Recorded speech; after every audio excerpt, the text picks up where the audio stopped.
पैसे का सही ज्ञान। इस वीडियो में मैं कोई टिप्स एंड ट्रिक्स की बात नहीं करने वाला हूं कि ये करो अमीर हो जाओगे, ये नहीं करोगे तो गरीब हो जाओगे। आज इस वीडियो में एक बीमारी के बारे में हम बात करने वाले हैं, जो बीमारी अधिकतर मिडिल क्लास लोगों को होती है और इस बीमारी का एहसास तब होता है जब उनकी मैक्सिमम जिंदगी 80% 90% जिंदगी खत्म हो चुकी होती है, तब जाके इस बीमारी का एहसास होता है। मुझे भी इस बीमारी का एहसास काफ़ी लेट हुआ। कई सालों तक इस बीमारी से मैं भी ग्रसित रहा और इस बीमारी का नाम बताने से पहले मैं आपको एक छोटी सी स्टोरी शेयर करता हूँ और इस स्टोरी में आप अपने आप को फील कर पाओगे। इस स्टोरी में कई सालों तक एक सागर सिन्हा भी रहा है और कई सालों तक हो सकता है आप भी इस स्टोरी में मिलोगे, अपने आप को देख पाओगे, या फिर हो सकता है अभी तक इस बीमारी से आप ग्रसित हो, इस स्टोरी के जरिए आपको पता चल सकता है। सो ये स्टोरी बहुत इंपॉर्टेंट है, ध्यान से सुनिएगा और ध्यान से समझिएगा। ये कहानी है एक लड़के की। एक राहुल नाम का लड़का है जिसकी नौकरी लगती है अभी भी कॉर्पोरेट में और उसकी 20,000 की सैलरी तय होती है। अब वो 20,000 की सैलरी सुनकर बड़ा खुश है क्योंकि उसने 20,000 कभी एक साथ महीने में देखे नहीं है। अब मिडिल क्लास का बच्चा है तो उसको पॉकेट मनी ही 3-4 हज़ार या 5,000 रुपये महीने का मिलता था। 20,000 की नौकरी लग गई तो उसके हिसाब से उसकी लाइफ सेट हो चुकी है और बड़ी MNC में कॉर्पोरेट में जॉब लग गई है। अब वो जॉब करने लग गया है और जॉब में बहुत सारे लोगों से उसकी दोस्ती होती है। कॉर्पोरेट में अच्छे कपड़े, अच्छे बोलने वाले, अच्छी इंग्लिश बोलने वाले, अच्छे मोबाइल फ़ोन रखने वाले से दोस्ती हो जाती है उसकी। दोपहर के टाइम में जब लंच का टाइम होता है तो लंच करने के लिए वो जब कैंटीन जाता है तो कैंटीन में देखता है एक से एक अच्छे फूड, अच्छे पकवान, वेराइटी ऑफ फूड है। अब वो सब देख करके उसको घर का खाना पसंद नहीं आता। वो घर से जो खाना पैक करा के लाया होता है उसको वैसे ही रहने देता है, कैंटीन का खाना खाता है। वो धीरे धीरे हर रोज़ वो कैंटीन का खाना खाने लग जाता है और घर का खाना दोपहर के टाइम में छोड़ देता है। और शाम के टाइम में भी वो बाहर से जोमेटो से, स्विगी से, कभी मैकडी से, कभी डोमिनोज से बाहर से स्नैक्स भी मंगाता है। 20,000 की सैलरी मिलने वाली है भैया। और शाम के टाइम में जब वो घर आता है तो बड़े आराम से वेब सीरीज एंजॉय करता है। रोज का रूटीन उसका यही चल रहा है। वीकली वो अपने दोस्तों के साथ, अपने कॉर्पोरेट कंपनी, जिस कंपनी में जॉब कर रहा है वहां के दोस्तों के साथ पार्टी भी करने जाता है। रोज यही चल रहा है। डेली बेसिस पे वो तकरीबन 500 रुपए इन चीजों में खर्च कर रहा था एक्स्ट्रा, डेली बेसिस पे, यानी कि महीने का लगभग 5,000 रुपए और साल का 1.8 लाख रुपीस। और 5 साल में लगभग उसने इन चीजों में खर्च कर दिए लगभग 9 लाख रुपए। 9 लाख रुपए। समस्या तब शुरू होती है जब उसकी शादी हो जाती है 5 साल बाद। अच्छा, 5 साल तक उसने अपनी लाइफस्टाइल, 5 साल में उसकी इनकम भी बढ़ी, सैलरी भी बढ़ी, लेकिन सैलरी बढ़ने के साथ साथ उसने अपनी लाइफस्टाइल को भी बढ़ाया है। जैसे जैसे उसकी सैलरी ज़्यादा बढ़ी उसने अच्छा फ्लैट में रहने लग गया, अच्छी सोसाइटी में रहने लग गया, लग्जरी बाइक में ऑफिस आने जाने लग गया वो। समस्या तब शुरू होती है जब उसकी शादी हो जाती है 5 साल बाद। 5 साल बाद जब उसकी शादी होती है तो उसके पास बाइक का लोन है, क्रेडिट कार्ड का ओवरड्यू चल रहा है क्योंकि वो मिनिमम पे करता है, खर्चे, लाइफस्टाइल बढ़ा रखा है ना भैया। अब 5 साल बाद उसकी सैलरी बढ़ के 50,000 हो चुकी है। 20,000 की नौकरी लगी थी, 50,000 हो चुकी है। प्रॉब्लम तब शुरू होती है जब उसी 50,000 में वो एक आदमी का अपना सिर्फ गुजारा कर रहा होता है, अब उसकी वाइफ का भी गुजारा करना है और शादी के 1 साल बाद जब बच्चा होता है तो 3 लोगों की फैमिली अब उसी 50,000 में चलेगी। अब भैया शादी हुई है, उसके दोस्त बोल रहे हैं शादी हो गई तुम्हारी, अब तो गाड़ी ले लो, अच्छा घर ले लो। अब दोस्त चारों उसके उसी टाइप के हैं, उसी तरह की सोच के। सबने होम लोन ले रखा है, सबने कार लोन ले रखा है। दिखावे के चक्कर में लाइफस्टाइल मैनेज करना। ये कॉर्पोरेट पे जॉब कर रहा है, लाइफस्टाइल कैसे नहीं है, लोग क्या कहेंगे, दूसरे क्या कहेंगे, अच्छी गाड़ी नहीं है, 50,000 की नौकरी कर रहा है, कार तो होनी चाहिए, अच्छा घर तो होना चाहिए। लोन पर घर भी लेता है, लोन पर कार भी लेता है, बाइक की EMI पहले ही चल रही थी, क्रेडिट कार्ड का ओवरड्यू पहले ही चल रहा था, खर्चा 3 गुना हो चुका है, इनकम वही है। अब लाइफ में थोड़ा थोड़ा स्ट्रेस बनने लग जाता है। अब बच्चा जब बड़ा होता है तो उसको स्कूल की फीस जानी है उसी 50,000 में। खर्चे बड़ी तेजी से बढ़ते चले गए, इनकम की स्पीड वो नहीं है।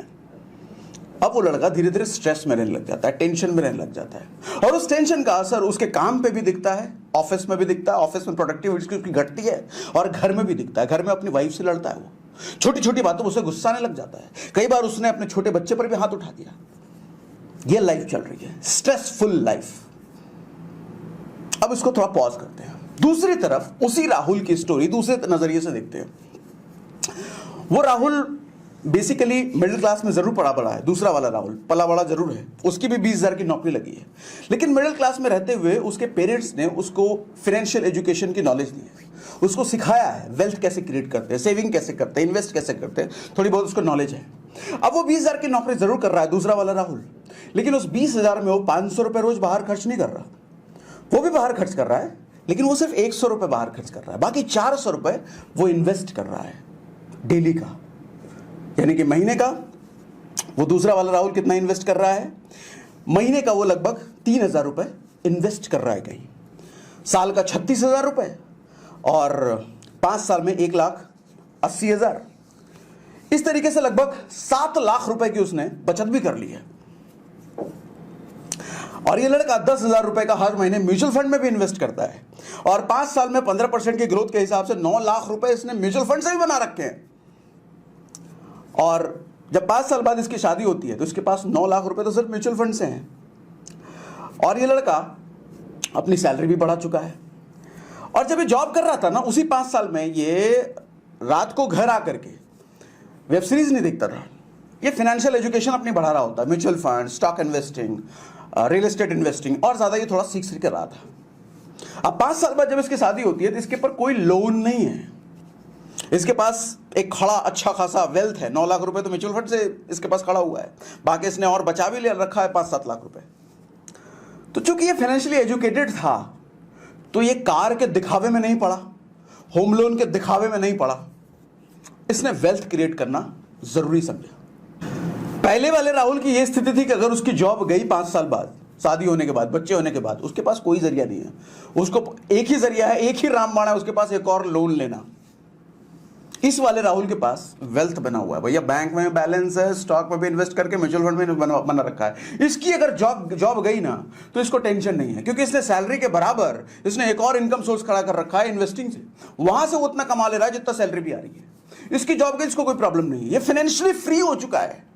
फाइनेंशियली फ्री का मतलब भैया अमीर होना नहीं होता है, फाइनेंशियली फ्री होने का मतलब होता है आपको अपने ब्रेड एंड बटर के लिए कमाने की जरूरत नहीं है, रोटी कपड़ा मकान के लिए कमाने की जरूरत नहीं है, रोटी कपड़ा मकान के लिए आपने एक सोर्स ऑफ इनकम बना दिया है। That is real meaning of financial freedom. ये फाइनेंशियल फ्री हो चुका है 5 ही साल में। अब जब इसकी शादी हुई और 1 साल बाद उसके बच्चे भी हुए, ये कार नहीं लेता है, ये होम लोन नहीं लेता है, ये अपनी और जो इसकी इनकम बढ़ रही है ना टाइम टू टाइम, ये और ज्यादा इन्वेस्टमेंट बढ़ा रहा है। नतीजा ये होता है इन दोनों राहुल का, पहला वाला राहुल की जिंदगी जैसे जैसे आगे बढ़ रही है वो स्ट्रेस में बढ़ता चला जा रहा है, वो तकलीफ में पड़ता जा रहा है, वो टेंशन में, वो और ज्यादा गुस्सा हो रहा है, उसकी फैमिली लाइफ खराब हो रही है, उसका जॉब लाइफ खराब हो रहा है, उसकी पर्सनल लाइफ प्रोफेशनल लाइफ दोनों खराब होती चली जा रही है।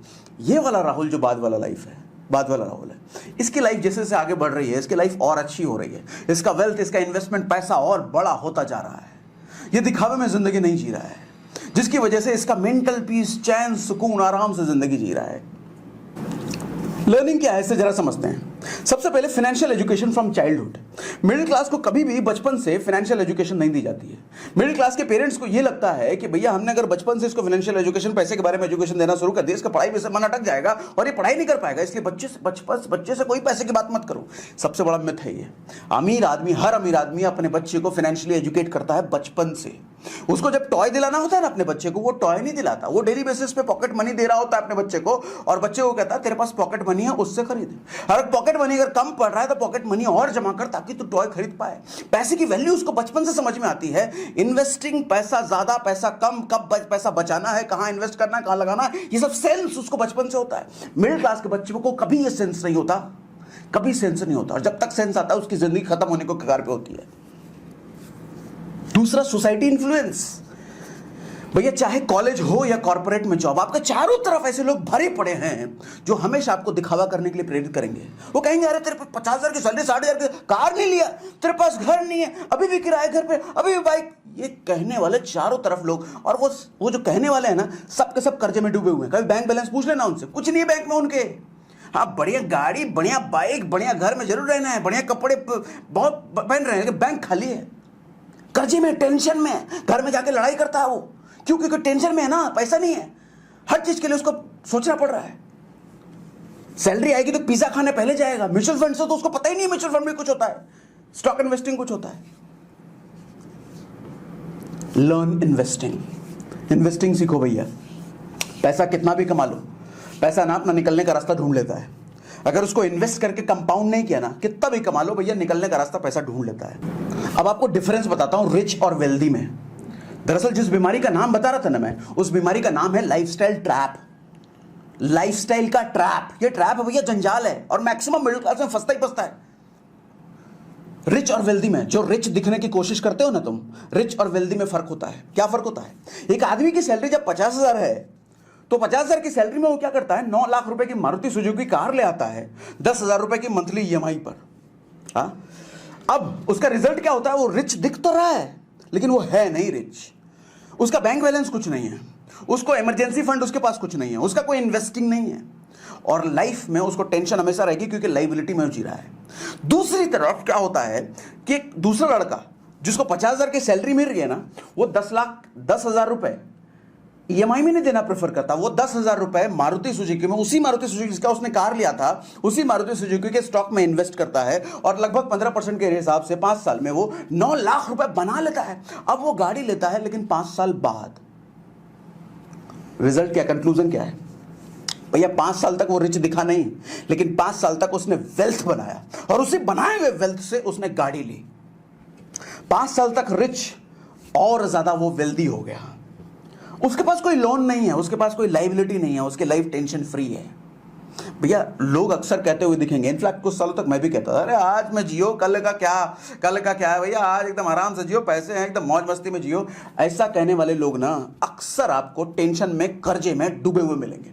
ये मूर्ख हैं, गधे हैं। ऐसा कहने वाला आदमी अगर आपके इर्द गिर्द है, या खुद है, आप अपने आप को बदल लो। ये कहने वाला आदमी अगर उसकी संगत छोड़ दो, बर्बाद कर देगा। वो कीड़ा लगा हुआ उधर, इसके कीड़ा कीड़ा कीड़ा, मूर्ख है वो, गधा है, फाइनेंशियली एजुकेटेड इलिटरेट है वो।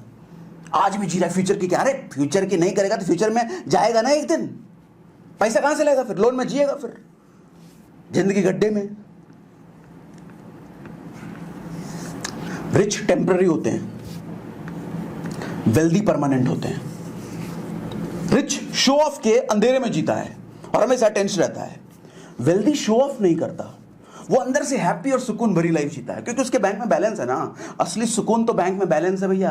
पैसा हाथ की मैल नहीं है, पैसा चेहरे की चमक और दिमाग का, मन का सुकून होता है। जिसके पास पैसा नहीं, पूछो, हमेशा टेंशन में रहता है। वो बाहर से भले वो पूमा एडिडास के कपड़े पहन ले, लेकिन अंदर टेंशन में, बैंक खाली है ना उसका। रिच की लाइफ हमेशा इनसिक्योर रहती है, वेल्दी हमेशा सिक्योर रहता है। अच्छा, रिच मैं उसकी बात कर रहा हूं जो दिखावे वाला रिच है, असली वाला रिच नहीं। असली रिच तो वो होता है जो वेल्दी होता है, जिसके बैंक में बैलेंस है, जिसने इन्वेस्टिंग कर रखी है, जिसने मल्टीपल इनकम सोर्स बना रखे हैं। वो वेल्दी भी है, वो रिच भी है। लेकिन दिखावे वाले रिच और वेल्दी का डिफरेंस में बात कर रहा हूं। ये दिखावे वाला रिच हमेशा लोन पर जीता है, लोन पे घर, लोन पे गाड़ी। वेल्दी वाला पहले इन्वेस्ट करता है, इन्वेस्ट में से जो रिटर्न आता है, वहां से वो गाड़ी या वहां से वो घर लेता है। गाड़ी घर वो भी लेता है, लेकिन पहले वो इन्वेस्ट करता है, वहां से रिटर्न कमाता है, तब जाके गाड़ी वो खरीदता है। ये रिच वाला तो पहले कर्जा ले लो भैया। रिच कर्जे में डूबा रहता है, वेल्दी हमेशा कर्ज फ्री रहता है। रिच इनकम बढ़ने पर अपनी लाइफस्टाइल बढ़ाता है, ये वेल्दी वाला आदमी इनकम बढ़ने पर अपनी इन्वेस्टमेंट बढ़ाता है, और इन्वेस्टमेंट बढ़ाने के बाद जो इसका रिटर्न बढ़ता है, उस बढ़े हुए रिटर्न से अपनी लाइफस्टाइल बढ़ाता है। ये लाइफस्टाइल ये भी बढ़ाता है, लेकिन पहले इन्वेस्टमेंट बढ़ाएगा, वहां से रिटर्न आए, तब जाके अपनी लाइफस्टाइल बढ़ाता है। ये गरीब वाला दिखने वाला रिच पहले लाइफस्टाइल और जिंदगी भर कर्जे में। रिच बनने की कोशिश मत करो दोस्त, वेल्दी बनने की कोशिश करो। ये जिनको दिखावे के लिए आप जिंदगी जी रहे हो ना, ये जिनको दिखाते हो ना आप अपने कलीग आसपास वालों को, मैं अमीर हूं, जब कल को टेंशन आएगी ना, जब कल को दिक्कत पड़ेगी ना, ये कोई काम नहीं आने वाला। काम एक ही चीज आएगा, आपके बैंक में पैसा कितना है, आपके इन्वेस्टमेंट फंड कितना आपके पास जमा है, वही काम आएगा। और मैं जानता हूं 99% मिडिल क्लास इस ट्रैप में फंसा हुआ है। और मेरे इस वीडियो से अगर आपको कुछ आंखें खुली है, बत्ती जली है, तो ये बत्ती जली है तो ये दूसरों को भी शेयर करके लोगों को बताइए, उनको ट्रैप में फंसे हुए लोगों को निकालिए, या जो नए बच्चे अभी कॉर्पोरेट में आ रहे हैं वो इस ट्रैप में ना फंसे। लाइफस्टाइल इज अ ट्रैप, एक बीमारी है। मैं लाइफस्टाइल के खिलाफ नहीं हूं, लेकिन लाइफस्टाइल बनाने के लिए पहले अपने कमाए हुए पैसे को इन्वेस्ट करो, वहां से जो रिटर्न आता है फिर लाइफस्टाइल बनाओ ना, उसमें प्रॉब्लम नहीं है। लोगों को शेयर जरूर कीजिए, बहुत गंभीर मुद्दा है। लोग बर्बाद हो रहे हैं इस चक्कर में। गरीब और गरीब इसी कारण होता है, अमीर और अमीर इसी कारण होता है क्योंकि अमीर फाइनेंशियली एजुकेटेड है, बचपन से उसके पेरेंट्स ने सिखाया है। हमारे यहाँ मिडिल क्लास में पेरेंट्स कभी नहीं सिखाते। पेरेंट्स की गलती नहीं है, पेरेंट्स को भी नहीं सिखाया गया ना, तो वो अपने बच्चे को कैसे सिखाएंगे। शेयर करके लोगों को अवेयर जरूर कीजिए। और मेरी अगर वीडियो अच्छी लगी, ये बात मेरी बातें अच्छी लगी, मुझे कमेंट में बताइए, फीडबैक जरूर दीजिए। Thank you very much, good day, bye bye.